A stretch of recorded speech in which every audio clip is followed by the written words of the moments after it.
What's up, folks? This is Mick from Shadow Survival.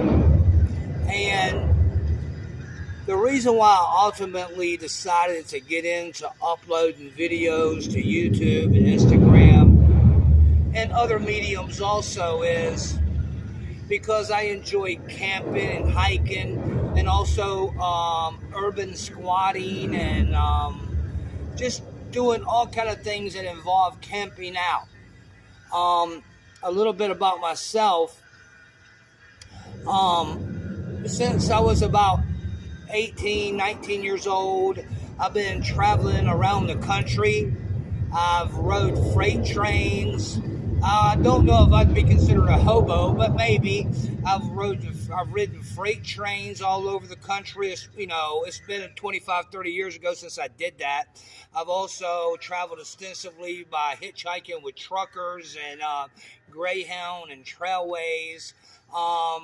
In the early 90s, I got to New York City and I did a whole lot of urban squatting. That's basically, at that time, there were a lot of abandoned buildings in New York, and people who didn't have anywhere to stay, they would go into these buildings and clean them up and get them livable and live in them. And that was called squatting back in the day. I'm sure it still is, even though a lot of cities have been gentrified to the degree where there's really not a lot of abandoned buildings anymore where you can really do that, especially, say, in New York City. Maybe other cities are a little different. But then I ended up in a bad situation and had to go to a federal prison for 10 years. I ended up escaping from there and going on a run, and I stayed on the run for quite some time. Eventually, I was apprehended because I got married and started living a law-abiding lifestyle, and I knew they would catch up to me at some point, and finally they did. So I went back to prison and paid the time that I owed. But I really still love camping and hiking and one of the things that got me interested in uploading these type of videos is you'll have a lot of videos on YouTube and other forums, and it shows you how to camp. But I mean, how many videos do you need to see to show you how to use a ferro rod or how to load a backpack or how to use a lighter and duct tape to make a fire? I'm not saying these videos can't be useful and entertaining, but they're kind of like recycling the same thing over and over and over with slightly different spins on it. So my whole philosophy is I want a pack that I can use in any environment. I want a pack that I can use in the middle of the swamps, and I want a pack that I can use in the middle of an urban setting. I've put together such a pack. So the gear that I have that I take with me, that I travel with, is gear that, I mean, literally 99% of it works just as well, say, downtown Manhattan in a park, as opposed to, in the middle of a forest or a swamp. It's very interchangeable. It works really hand in hand. And this has come from years of, like, literally, especially when I was younger, before I went to prison. I mean, I was there for about 8 years before I escaped, and I had to go back and do about another year after the escape. And I wasn't in prison for killing anyone or, hurting any women or kids. I just got caught up in some things I ought not to have been doing. I got caught, and, you had to go to prison. I didn't like it there, so at the first opportunity, I did escape. I've outran the local, the state, and the federal authorities on numerous occasions. And it's kind of fun. It can be kind of exhilarating.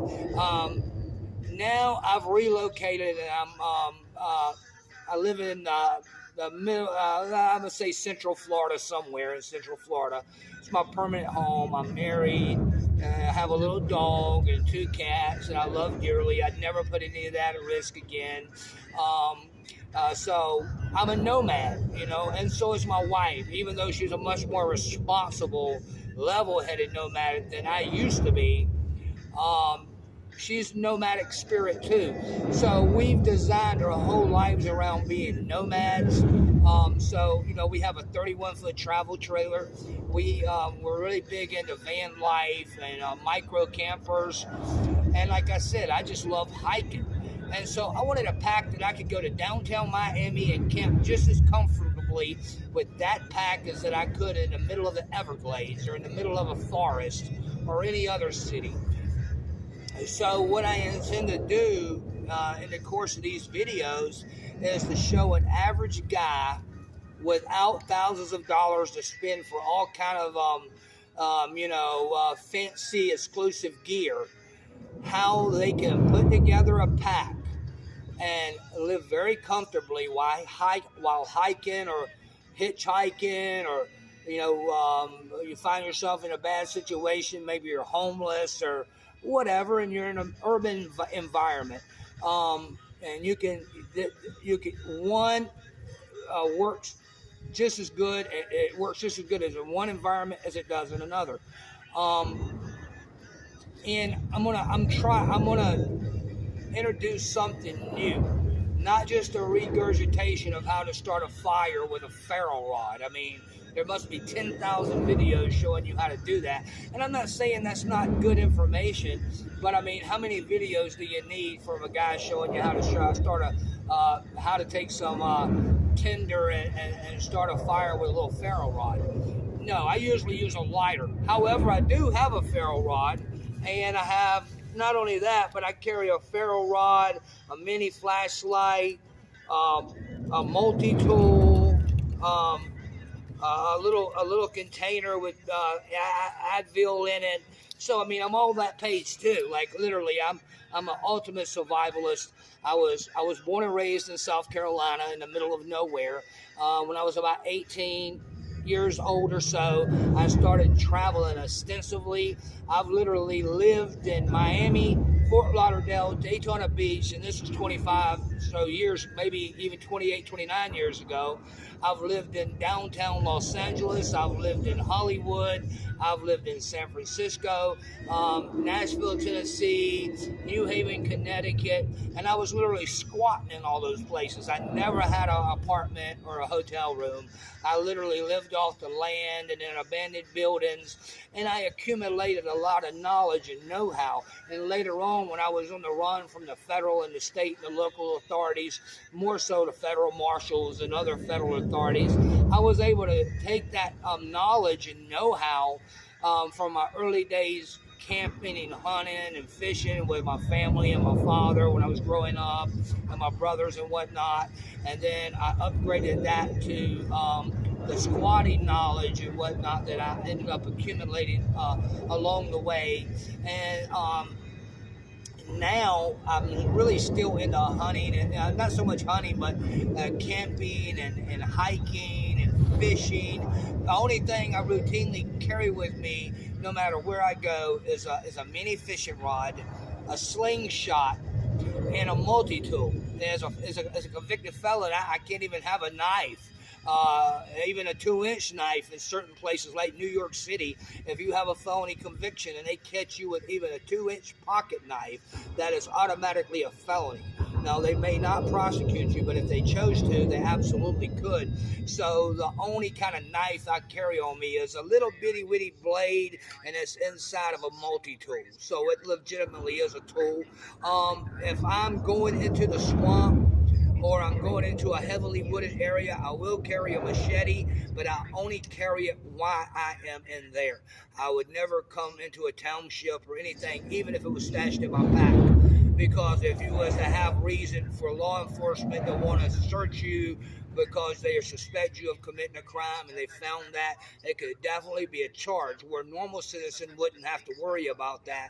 If you ever have been convicted of a felony, even 20 years ago, it could lead to another felony conviction and serious jail time.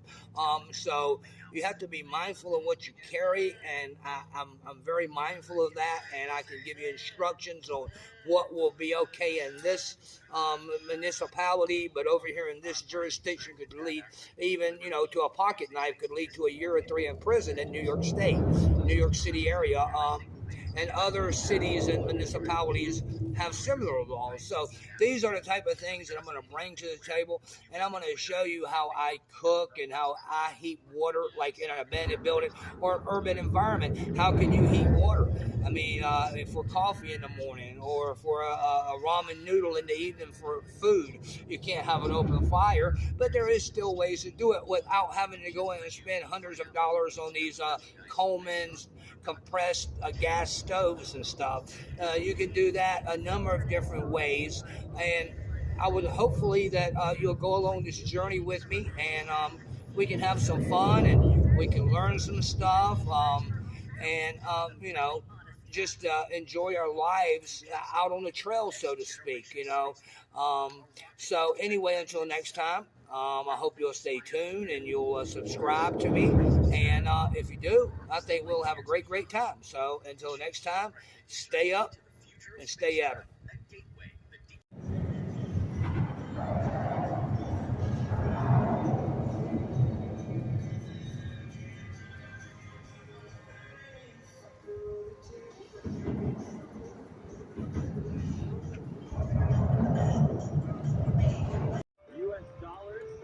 There's going to be a lost version that you know and love from us playing it.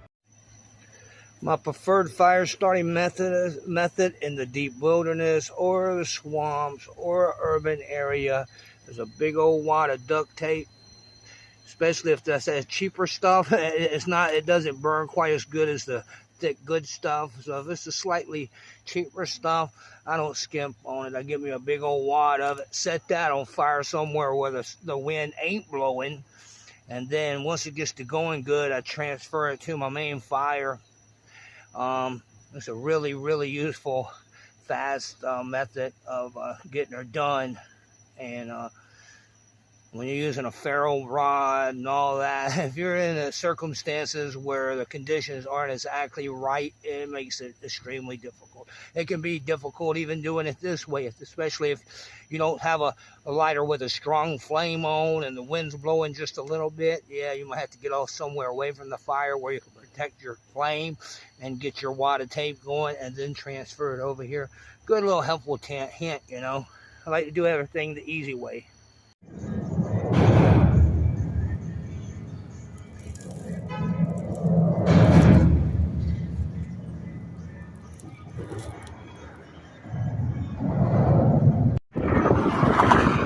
Hey guys, this is your dude Mick from Shadow Survival. Check me out on all medium: Instagram, YouTube, Twitter, Facebook, and Shadow Survival. And I can guarantee you, man, not only will you learn a lot of cool new stuff and new ideas, it's really a lot of DIY, very innovative stuff that's picked up along the years. And we'll have a really cool, relaxing, intensive experience. You know, something that's made to get away, or I design it to, you know, accept things kind of as they are, but not dwell on it. I like to just be free, have a good time, enjoy myself. If you're into that, and you also like hiking and camping and squatting and just being a free American person, hey man, you should probably really consider subscribing and going on this journey with me, going along on this journey with me. Until next time, guys, stay up.